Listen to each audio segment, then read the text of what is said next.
Hello students, आप में से कुछ बच्चों ने कहा है कि आपको फोर्थ और फिफ्थ पैराग्राफ, दो तीन बच्चों ने कहा है, ज़्यादा ने नहीं, कि फोर्थ और फिफ्थ पैराग्राफ आपको नहीं समझ में आया है। फोर्थ और फिफ्थ श्लोक मैं फिर से बता दे रही हूँ आपको, क्योंकि दोनों सिंपल हैं बेटा, इतने कठिन नहीं हैं जितना आपको लग रहे हैं। और मैंने पढ़ाने के पहले भी आपको बताया था कि इसमें सेम चीज़ों का रेपिटेशन हुआ है। जो बात वो एक बार कह रहे हैं ना, वही बात वो बार बार कह रहे हैं। ठीक है, तो ऐसा किस लिए हो रहा है? क्योंकि ये वंदना है, स्तुति कर रहे हैं, भगवान से प्रार्थना कर रहे हैं। कैसे होता है जब हम और आप किसी चीज़ के लिए इमोशनल होते हैं, किसी बात के लिए इमोशनल होते हैं, तो हम उस बात को बार बार हम लोग कहते हैं, है ना? समझिए इस बात को, हम लोग उसको बार बार कहते हैं। और जब हम ईश्वर से प्रार्थना करते हैं तो कई बार हम चीज़ों का रेपिटेशन करते हैं। जैसे आपके एग्जामिनेशन पास आने वाले होते हैं, तो आप क्या कहते हो? हे भगवान, हमने इतनी मेहनत की, हमें पास करा देना, हमें पास करा देना, हमें अच्छे नंबर से पास करा देना, मेरी फर्स्ट रैंक आ जाए। तो आप इस बात को बार बार कहते हो ना। इसी तरह से ऐसे मान लीजिए आजकल लोग परेशान हैं कोरोना की वजह से, तो आप के घरों में प्रेयर्स होती होंगी डिफरेंट तरीके से, सबके अपने अपने तरीके हैं, है ना? जो मतलब सब धर्मों के लोग अपने अपने तरीके से प्रेयर करते हैं। हिंदू लोग जो हैं वो दिया जला कर करते हैं, मुस्लिम्स अज़ान वो नमाज में दुआ पढ़ते हैं, जो सिख लोग हैं वो गुरुद्वारे में प्रार्थना करते हैं या अपने शब्द पढ़ते हैं, शब्द कीर्तन करते हैं। क्रिश्चियंस जो हैं वो कैंडल्स जला कर करते हैं ना। बट जब करते हैं हम सब प्रार्थना, हम सब करते हैं, हम करते हैं, आप करते हैं, तो कई बार एक इमोशन को हम दो तीन बार भगवान के सामने या ईश्वर के सामने या अल्लाह मियाँ के सामने कहते हैं। सेम यही चीज़ यहाँ भी कही गई है। ठीक है, तो हो सकता है इसी के कारण आपको कन्फ्यूज़न, पहली चीज़। दूसरी चीज़ जो इससे भी ज़्यादा इम्पॉर्टेंट है, जो मैंने जब आपको 2 वीक पहले क्लास शुरू किया था तभी कहा था कि संस्कृत हिंदी नहीं है। प्लीज़ ध्यान दीजिएगा बेटा कि संस्कृत हिंदी नहीं है, कि आपने एक बार पढ़ा और आपको आ गया। जब तक आप संस्कृत में शब्दों के अर्थ नहीं समझेंगे, आपको नहीं समझ में आएगा। ठीक है? और दूसरी चीज़ कि अब आपको, जैसे आप 6, 7, 8 तक, जैसे आप 8 तक संस्कृत पढ़ते थे, चाहे आप 4th क्लास से पढ़ते थे, चाहे 3rd क्लास से पढ़ते थे, अब अगर आप संस्कृत को वैसे पढ़ेंगे तो भी शायद आपको नहीं समझ में आएगा। क्योंकि 1-2 चैप्टर्स के लिए तो वो हो सकता है कि आप पढ़ें और आप रटें और आप लिख लें, पास हो जाएं, लेकिन ना 9th क्लास में और ना आगे बोर्ड्स के क्लास में। क्योंकि अगर आप यूपी बोर्ड में हैं तो आपको 12th तक संस्कृत पढ़ना है, आपको 9th में भी संस्कृत पढ़ना है, आपको 10th में भी संस्कृत पढ़ना है। You have to study in 11th also and you have to study in 12th also. So please, अभी आप इस चीज़ के लिए लकी हैं कि आपके पास ज़्यादा टाइम है, आप घर पे हैं।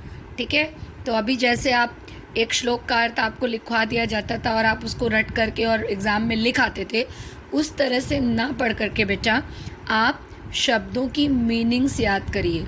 आखिर आप वो याद तो करते ही थे, 6, 7, 8 में भी तो संस्कृत के शब्द और अर्थ लिखने को आते थे, तो आप उसे करते थे। अब आपको शब्द अर्थ लिखने को नहीं आएगा, अब आपको डायरेक्ट अनुवाद लिखने को आएगा। और अनुवाद आप तब लिख पाएंगे जब आप ईच एंड एवरी वर्ड का, प्रत्येक शब्द का अर्थ अलग अलग याद करेंगे, तो आप उसे खुद क्रमबद्ध कर लेंगे पंक्ति में। इसका मतलब क्या हुआ कि खुद आप उससे एक लाइन बना लेंगे। ठीक है, तो उसमें ज़रूरी नहीं है कि आप वही सेम लाइन लिखें जो मैंने आपको बताई हो। बस आपको करना क्या है, आपको एक मीनिंगफुल सेंटेंस को जनरेट करना है। और संस्कृत में चूँकि केवल आपको अनुवाद लिखना है, तो आप कुछ फालतू का जनरेट इधर उधर से नहीं कर सकते। जैसे हिंदी जब आप पढ़ते हैं, मान लीजिए जैसे आपने हिंदी में चैप्टर पढ़ा, मैं आपको अच्छे से ये चीज़ समझा ही दे रही हूँ।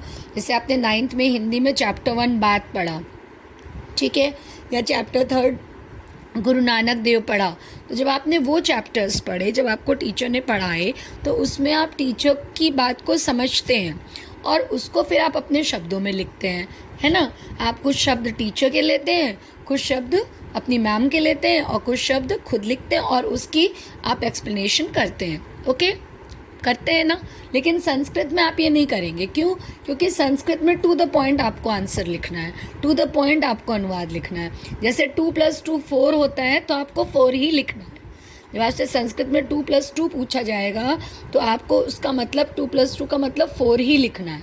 वो 2+2 5 नहीं होगा, 5 हिंदी में भी नहीं होगा, but you can write little bit extra in Hindi literature, in Vyakya of Hindi literature, extra little bit you write for explaining your chapter. But in Sanskrit you can't do this. Okay? तो 2 चीज़ों का आप ध्यान दीजिए। पहले तो इस fourth और फिफ्थ श्लोक में, और मैंने फिर से भी आपके कहने के बाद जो भी 2-3 बच्चों ने मुझे बोला कि नहीं समझ में आया, मैंने फिर से भी अपना वीडियो देखा कि आपको क्यों नहीं समझ में आया। ठीक है, तो शायद उसका रीज़न बेटा यही है जो मुझे समझ में आया कि इसमें बार बार उन्हीं चीज़ों को रिपीट किया गया है। ठीक है, और दूसरी चीज़ ये हो सकती है कि आपको वर्ड बाय वर्ड मीनिंग ना आपके दिमाग में हो तो आप उसे ना समझ पा रहे हो, क्योंकि मैंने तो ईच एंड एवरी वर्ड की मीनिंग बताई है। बट फिर भी आपके कहने से मैं इसे बता दे रही हूँ, लेकिन कुछ अलग नहीं बताऊँगी, वही बताऊँगी। चलिए एक बार फिर से कोशिश करते हैं कि आप करें, लेकिन मेरी इन दोनों बातों को मानते हुए आप करेंगे कि पहली चीज़ कि इसमें जो कवि है वो बार बार उसी प्रार्थना को कर रहा है, और दूसरी चीज़ ये कि इसमें जो कवि हैं वो जो वर्ड्स कह रहा है, जो शब्दों को कह रहा है, उन शब्दों की मीनिंग आपको आनी चाहिए। और मैंने इस चीज़ पे एम्फेसिस फर्स्ट वीडियो में भी किया था, सेकंड में भी किया था, आज आपको थर्ड वीडियो भेज रही हूँ कि रटने की कोशिश मत करिएगा। 9th onwards in Hindi please don't learn to the point. अगर आप लर्न करके हिंदी लिखेंगे तो आपको हिंदी में तकलीफ़ होगी, नुकसान आपका होगा, आपको कम मार्क्स मिलेंगे, क्योंकि बहुत वाइड पोर्शन है, बहुत ज़्यादा पोर्शन है, और आप इतना, मुझे नहीं लगता कि कोई भी बच्चा इतना ज़्यादा रट पाएगा, और वो भूल जाएगा चीज़ों को। और रटना तो कुछ चीज़ें आपको पढ़ेंगी, जैसे जीवनी में आपको रटना पड़ेगा। अभी यहाँ पे संस्कृत में आपको शब्द अर्थ रटने ही पड़ेंगे, you have to learn. But the thing is that कि आप अगर सोचो कि हम बिल्कुल बाय हार्ट रट लें और हमको समझ में आ जाए, तो वो नहीं हो पाएगा, वो पॉसिबल नहीं है। क्योंकि देखिए, आपका हिंदी 1, हिंदी 2 और संस्कृत 3 सब्जेक्ट्स को मिला के, ये मैंने आपको फर्स्ट वीडियो में भी बताया था, अभी मैं फिर से बता रही हूँ क्योंकि न्यू एडमिशन्स भी आपके साथ हैं। ठीक है, तो हिंदी 1, हिंदी 2 और संस्कृत 3 वर्ड्स को मिला करके, 3 सब्जेक्ट्स को मिला के यहाँ पर आपका 9 to 12 एक सब्जेक्ट बन रहा है, class 9 to class 12, that is Hindi. तो इतनी चीज़ें क्या आप रट लेंगे इतने? और एक एक बुक में आपके कितने ज़्यादा चैप्टर्स हैं, है ना बेटा? तो इसलिए थोड़ा सा समझ के आप चलेंगे तो ये आपके लिए इजी होगा। पढ़ाने से पहले मैंने आपको ये चीज़ें इसलिए क्लियर कर दी ताकि अब इन श्लोकों में भी और आगे के चैप्टर्स में भी आप इस बात को ध्यान रखें। एक और चीज़ कि किसी बच्चे ने मुझसे पूछा है कि ma'am, is Sanskrit is compulsory subject? Yes beta, Sanskrit is compulsory in UP board, because in UP board Sanskrit you are studying not as Sanskrit but Sanskrit you are studying as Hindi. आप संस्कृत को संस्कृत की तरह नहीं पढ़ रहे हैं, बल्कि आप संस्कृत हिंदी के एक पार्ट की तरह यहाँ पर पढ़ रहे हैं। इसलिए संस्कृत आप सबको पढ़ना ज़रूरी है, चाहे आप 9th क्लास में मैथ्स के बच्चे हैं, चाहे आप कंप्यूटर के बच्चे हैं, और चाहे आप होम साइंस के बच्चे हैं। ठीक है, तो मेरे ख्याल से आपकी क्वेरीज़ शांत हुई होंगी। आपको आपने जो पूछे थे क्वेश्चंस वो समझ में आए होंगे, क्योंकि सारे सब्जेक्ट्स सारे क्वेश्चंस का जवाब कमेंट बॉक्स में देना पॉसिबल नहीं हो पाता है, इसलिए मैंने आप सबकी क्वेरीज़ यहाँ पे शांत कर दी हैं। तो चलिए एक बार फिर से हम 4th और 5th पैराग्राफ पढ़ते हैं और श्लोक पढ़ते हैं। मुझे मालूम है कि आपको इस बार पक्का समझ में आने वाला है, क्योंकि आप ज़्यादा ध्यान देने वाले हैं। नमो ब्रह्मणे, नमो मतलब मैंने आपको क्या बताया था, नमस्कार है। ब्रह्मणे मतलब ब्रह्मा को, ब्रह्म को, ब्रह्म मतलब ईश्वर, तो ब्रह्म को नमस्कार है या ईश्वर को नमस्कार है। त्वमेव प्रत्यक्षम ब्रह्मासि, तुम्हें ही, त्वमेव, त्वम धन एव, त्वम मतलब तुम, एव मतलब ही, तुम्हें ही मैं प्रत्यक्ष ब्रह्म कहूँगा। प्रत्यक्ष मतलब साक्षात, साक्षात मतलब जो जैसा है वैसा। तो ब्रह्मा को नमस्कार है, तुम्हें ही मैं साक्षात ब्रह्म कहूँगा। त्वामेव प्रत्यक्षम ब्रह्म वदिष्यामि। अब देखो यहाँ पर उन्होंने क्या बोला, ब्रह्म को नमस्कार है। फिर कवि क्या कह रहे हैं, तुम्हें मैं साक्षात ब्रह्म कहूँगा। फिर यहाँ पे क्या कह रहे हैं, त्वामेव, तुमको ही प्रत्यक्ष ब्रह्म कहूँगा। समझ में आ रहा है। एक बार उन्होंने बोला ब्रह्म को नमस्कार है, फिर उन्होंने कहा कि एक बार उन्होंने कहा कि ब्रह्म को नमस्कार है, फिर उन्होंने कहा तुम ही प्रत्यक्ष ब्रह्म, त्वमेव प्रत्यक्षम ब्रह्मासि, ब्रह्म धन असि। ब्रह्म धन असि मतलब ब्रह्म हो, तुम ही प्रत्यक्ष ब्रह्म हो। इसके पहले शायद मैंने कहूँगा कह दिया है, सॉरी। त्वमेव प्रत्यक्षम ब्रह्मासि, तुम ही प्रत्यक्ष ब्रह्म हो। त्वामेव प्रत्यक्षम ब्रह्म वदिष्यामि, त्वामेव त्वाम धन एव, तुमको ही प्रत्यक्ष ब्रह्म कहूँगा। ऋतम वदिष्यामि, ऋतम मतलब क्या होता है, ऋतम मतलब आपको क्या बताया था, यथा स्थिति, मतलब तुम जैसे हो वैसा कहूँगा, मतलब ब्रह्म कहूँगा। समझ में आ रहा है। तुम जैसे हो वैसा कहूँगा मतलब क्या हुआ कि तुमको ही मैं यथार्थ कहूँगा, आप कह सकते हैं यथार्थ कहूँगा। सत्यम वदिष्यामि, सच कहूँगा। कौन से सच की बात कर रहे हैं, शायद आपको ये लाइन नहीं समझ में आई होगी कि साक्षात ब्रह्म कहूँगा या यथार्थ ब्रह्म कहूँगा, क्योंकि ब्रह्म कौन है, ब्रह्म बेटा एक ही ईश्वर न होंगे। देखिए संस्कृत है तो मैंने इसकी व्याख्या आपको बहुत डिटेल में नहीं समझाई, क्योंकि डिटेल में बहुत ज़्यादा ऊंची बात हो जाएगी, इसमें बहुत hi fi level of God हो जाएगा। लेकिन आपको सिंपल वर्ड्स में मैं बताती हूँ। ऋतम वदिष्यामि मतलब जो ईश्वर जैसा है उसको यहाँ पर जो स्तुति करता है, जो भगवान की पूजा कर रहा है, यहाँ पे जो प्रार्थना कर रहा है, कौन कर रहा है प्रार्थना, जो कवि हैं हमारे वो कर रहे हैं। तो वो क्या कह रहे हैं, यथार्थ कहूँगा मतलब तुम जैसे हो वैसा कहूँगा। सत्यम वदिष्यामि, सच कहूँगा। भाई भगवान के सामने, ईश्वर के सामने, अपने अल्लाह के सामने झूठ तो नहीं बोल सकते आप और हम, है ना। तो क्या कह रहे हैं, वो सत्य कहूँगा। अब वो क्या मतलब है, ये सत्य कहूँगा या यथार्थ कहूँगा का क्या मतलब है, इसका मतलब यही है कि तुम ही ब्रह्म हो और तुमको ही मैं ब्रह्म कहूँगा, nothing else you have to write. And please, हो सकता है आपको ये ना समझ में आया हो बेटा, जिन बच्चों ने पूछा है कि ये क्यों कह रहे हैं ऐसा कि यथार्थ कहूँगा या सच कहूँगा, इट मे बी पॉसिबल कि आपको ना समझ में आया हो। तो उन्होंने इसीलिए कहा है क्योंकि जो ईश्वर का रूप है ना, वो ईश्वर का रूप कैसा है, जैसा ईश्वर का रूप है वैसा ही वो कह रहे हैं। और एक चीज़ और भी ध्यान से सुनिए, ये मैंने आपको फर्स्ट वीडियो में बताया था, आप फिर से मेरा फर्स्ट वीडियो देखिए, कि इसमें आपको एक्सप्लेन नहीं करना है। Please note it down.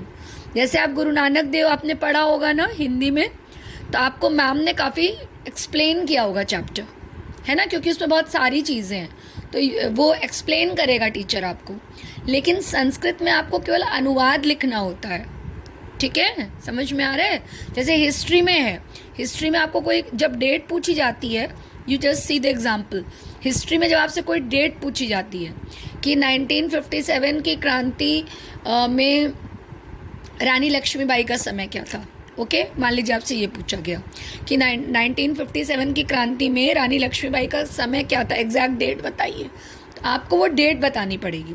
But अगर आपसे पूछा जाएगा 1857 की क्रांति में, नॉट 1957, सॉरी, कि अगर आपसे पूछा जाता है 1857 की क्रांति में आप रानी लक्ष्मीबाई का डेट बताइए कि किस डेट को वो लड़ी, तो आपको क्या करना होगा, आपको एग्जैक्ट डेट बतानी होगी। बट अगर आपसे पूछा जाए कि 1857 की क्रांति में रानी लक्ष्मीबाई का रोल बताइए, उनका रोल क्या था, तो रोल में आप पूरी कहानी लिखेंगे ना। तो यही अंतर है यहाँ पर संस्कृत में और हिंदी में। हिंदी में आपको जो चीज़, अगर मान लीजिए यही हिंदी में होता तो आप पूरा इसकी व्याख्या करते कि ऋतम वदिष्यामि यथार्थ है, जो ईश्वर का रूप है, जैसा रंग है, जैसी चीज़ें हैं, वो जैसा पहनावा पहनते हैं, फिर किसी के लिए ईश्वर निर्गुण रूप में है, किसी के लिए सगुण रूप में, आप पूरा एक्सप्लेन करते। सत्यम वदिष्यामि सच कहूँगा, आप सारे सच एक्सप्लेन करते। बट यहाँ पर संस्कृत में आपको केवल टू द पॉइंट लिखना होता है। ये आप 8th तक पता होगा आपको ये पहले भी बताया गया होगा कि 8th की संस्कृत में आपको केवल टू द पॉइंट लिखना होता है, जो अर्थ होता है वही आपको लिखना होता है, ठीक है। तो आप केवल इतना ही अनुवाद लिखेंगे, बाकी कोई कहानी नहीं लिखेंगे। Remember this is Hindi, don't make it history.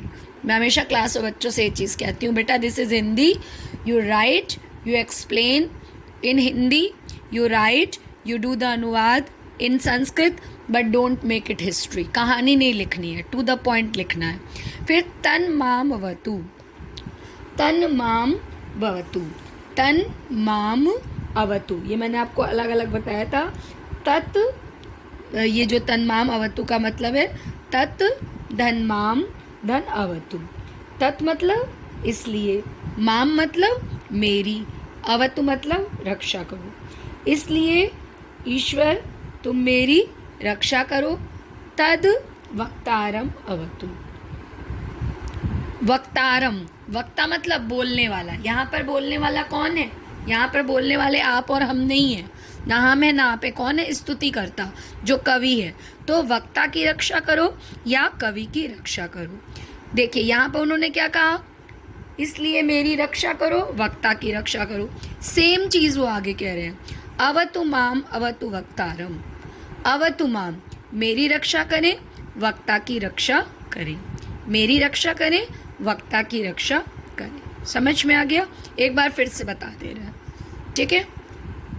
ब्रह्म को नमस्कार है, तुम ही साक्षात ब्रह्म हो। तुम्हें प्रत्यक्ष ब्रह्म मैं कहूँगा, यथार्थ कहूँगा, सत्य कहूँगा। अतः मेरी रक्षा करो, वक्ता की रक्षा करो, मेरी रक्षा करो, वक्ता की या स्तुतिकर्ता की रक्षा करो। ठीक है, मेरे ख्याल से अब आपको समझ में होगा। अब आप इस वीडियो को देखिएगा और इसके पहले वाले वीडियो को देखिएगा, आपको पक्का समझ में आएगा 100%। ओके, और साथ में वर्ड मीनिंग देखिएगा। ठीक है, एक बार फिर से ये वाला भी देखिए। 5th में भी आपको प्रॉब्लम थी कुछ बच्चों को, 1-2 बच्चों को। सत्यव्रतम सत्यपरम त्रिसत्यम, सत्यस्य योनिम निहितिम च सत्ये, सत्यस्य सत्यम हृत सत्यनेत्रम, सत्यात्मकम त्वाम शरणम प्रपन्नाः। क्या है? सत्यव्रतम। सत्यव्रतम मतलब क्या होता है? सत्य के व्रत को धारण करने वाला। कौन है? ईश्वर। हे ईश्वर, ब्रैकेट में आप लिखेंगे, हे परमात्मा, आप सत्य के व्रत को धारण करने वाले हैं। सत्य परम, सत्य में तत्पर हैं। त्रिसत्यम, त्रि बोला था, त्रि मतलब होता है 3। यहाँ पर 3 का मतलब काल से है। कौन से काल? काल मतलब समय, भूतकाल, वर्तमान काल और भविष्य काल। त्रिसत्यम मतलब तुम तीनों कालों में सत्य हो। समझ में आ रहा है? त्रि मतलब मैंने बोला था 3, और 3 का मतलब यहाँ 3 काल से है। आपने 6th 7th 8th में काल पढ़ा है ना, 3rd 4th से पढ़ते हुए आ रहे हैं बेटा। काल, काल मतलब समय, टेंस जिसे आप कहते हैं, ठीक है ना, past tense, present tense and future tense.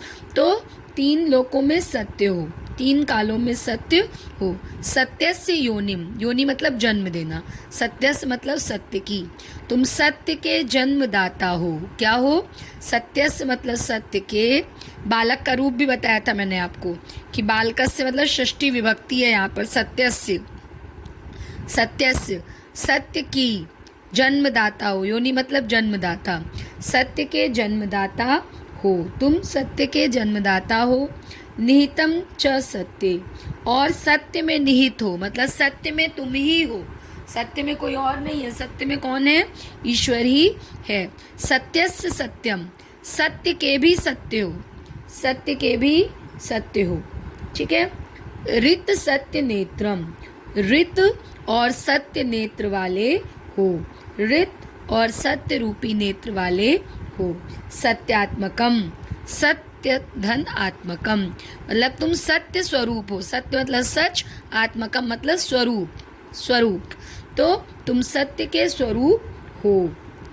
त्वाम शरणम प्रपन्नाः, ऐसे आपकी शरण में हम आए हैं। कि मतलब तुम कितने अधिक सत्य हो और हम आपकी शरण में आए हैं। समझ में आ गया?